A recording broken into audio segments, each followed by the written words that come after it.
কিন্তু নামাজ ছিল, এই কথাটা স্বীকৃত। তবে মেন কথা যেটা, সেটা হলো এই আগেকার উম্মত বানি ইসরাইলদেরকে আল্লাহ তাআলা বিধান দিয়েছিলেন, যখন তোমার নামাজের টাইম হবে তখন তুমি নিজের কানিসা মানে গির্জা ঘরে গিয়ে ওইখানে নামাজ পড়বে। গির্জা ঘরের বাইরে তোমার নামাজ পড়া যাবে না, তুমি নামাজ পড়তে পাবে না। মাঠে কাজ করছো, আজান পড়ে গেল, যেখানে পাশে গির্জা আছে গির্জাতে যাও, ওখানে গিয়ে নামাজ আদায় করো। এটা কথা বলতে পাবা না যে আমি এখন যদি জমিন থেকে নামাজ পড়তে দূরে যাই, লেবার গুলো সব ফাঁকি মারবে, বসে বসে থাকবে, আর আমার অনেক ক্ষতি হবে, আমি এখানেই নামাজটা পড়ে নিব। না, এটা করতে পাওয়া যাবে না। যেটা ইবাদতের জন্য ঘর বানানো হয়েছে সেখানে গিয়েই তোমাকে ইবাদত করতে হবে, এছাড়া অন্য কোন জমিনের কোন জায়গাতে গিয়ে তুমি তোমার ইবাদত করতে পাবে না। দেখে মনে হচ্ছে এই আইনটা উত্তরপ্রদেশের যোগী সরকার আমাদের কোরআনের তাফসীর থেকে কোন মৌলবীকে দিয়ে শিখে নিয়েছে। না হলে উত্তরপ্রদেশে কেন এটা আইন হলো যে মুসলমানেরা তোমরা মসজিদ ছাড়া বাইরে কোন জায়গাতে নামাজ পড়তে পারবে না। আর বাস্তবে তাই করলো।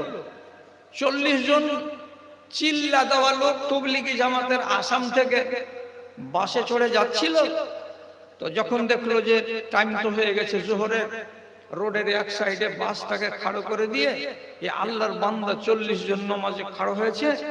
যোগীর পুলিশ এসে 40 জনকে অ্যারেস্ট করে থানাতে নিয়ে গেছে। প্রশ্ন হলো একটাই, যেখানে নামাজ পড়ছিল এটা কি মসজিদ? বলছেন না। তো এখানে নামাজ পড়লা কেন? তো বলছে আমাদের শরীয়তে আছে যেখানেই তুমি টাইম পাবে নামাজের, কাছে মসজিদ যদি না পাও তো ওখানে তুমি নামাজ পড়ে নাও বলে আমরা মুসাফির মানুষ এখানে নামাজ শুরু করে দিয়েছি। জবাবই এলো, এটা তোমাদের বাপের জমিদারি নয়, এটা হলো যোগীর রাজ্য।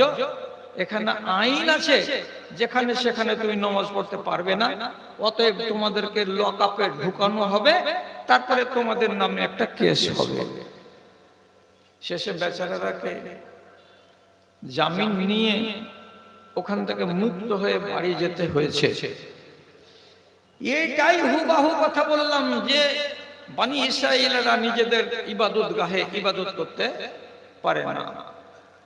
যদি আমাদেরকেও আল্লাহ তাআলা এই কানুনটা দিতেন, তাহলে সামনে বসে থাকা নামাজিগুলো বলুন আর ভাবুন, এই যে সিজন চলে আসছে পেঁয়াজ তোলার মৌসুম, আপনি যদি ময়দানে থাকেন আর যদি জোহরের আজান পড়ে যায়, পেঁয়াজ তোলা ছেড়ে দিয়ে কি আপনি দেউতলা আসবেন নামাজ পড়ার জন্য? হয়তো নামাজটাকেই ছেড়ে দিবেন অথবা অন্য কোনো ব্যবস্থাকে খুঁজবেন। আল্লাহ আপনার জন্য কি ব্যবস্থা দিলেন? রাসূলুল্লাহ বলছেন, জুইলাত লিয়াল আরজু মাসজিদান ওয়া তুহুরা।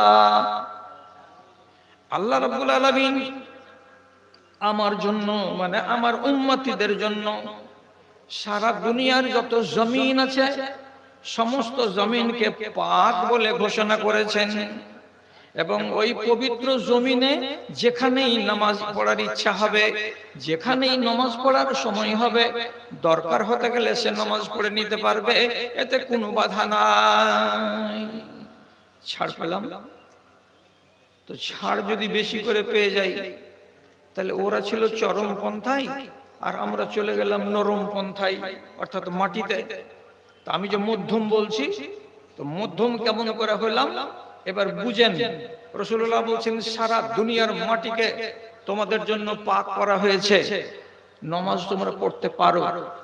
আবার অন্য জায়গায় তো রাসূলুল্লাহ বলছেন জমিন শুনেই সব জায়গাতে নামাজ পড়িও না, খবরদার মনে রাখবে এই কয়েকখানা জায়গা বলে দিচ্ছি, এই জায়গাটা যেন তোমার কপাল মাটিতে না পড়ে, এখানে তোমার নামাজ হবে না।